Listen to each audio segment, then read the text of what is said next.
Have you ever opened Instagram for just 5 minutes and looked up an hour later, wondering where the time went?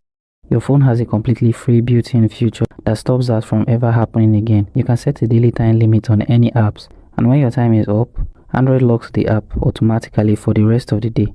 No third party already sitting on your Android phone right now. I'm going to show you exactly how to set it up from scratch. Welcome back to Michael's Digital World. Today we'll be looking at one of the most powerful but overlooked feature on Android, App Timer.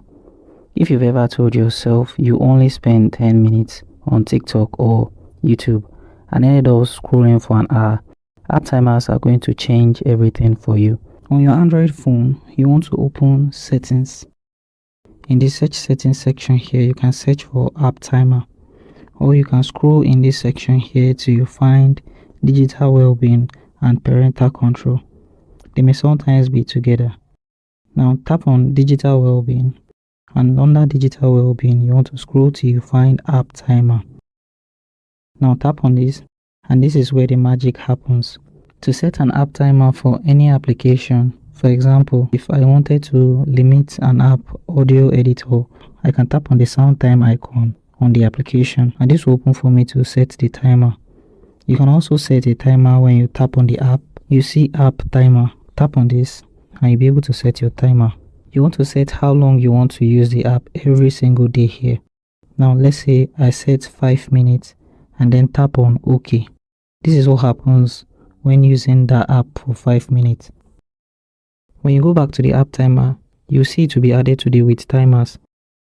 When you tap on it, you start seeing data of how long you've used it.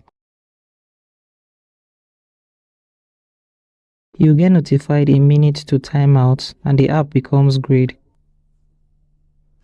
And when it takes effect, you get locked out of the application.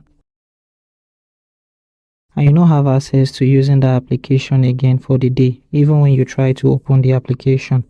If you want to remove timer for certain app, you can tap to open the app and tap on Settings. This will take you to the app timer for that clock. You can tap here to customize if you want to customize to add more time. You can also delete timer in this section, and you also see an option to delete timer. You can also manage timer details when you go to Settings and tap on Digital Wellbeing again, go all the way to App Timers, and you'll be able to manage the timer details for each application. Now a few tips to make app timers actually stick. Tip 1, be realistic with your limit. If you currently spend 2 hours on YouTube every day, don't set timer to 10 minutes straight away. Start at 90 minutes and work your way down gradually. Tip 2, you can combine app timer with focus mode for maximum results. App timer limits how long you use an app each day, while focus mode block apps entirely during specific hours. Together they are incredibly powerful. And the last tip, don't override the timer. Every time you manipulate the timer, telling yourself the limit doesn't matter, you treat the timer as a firm rule, not a suggestions. And that's how you set App Timer on Android. If this helped you, drop a like and subscribe for more free Android tips every week. I'll see you in the next one.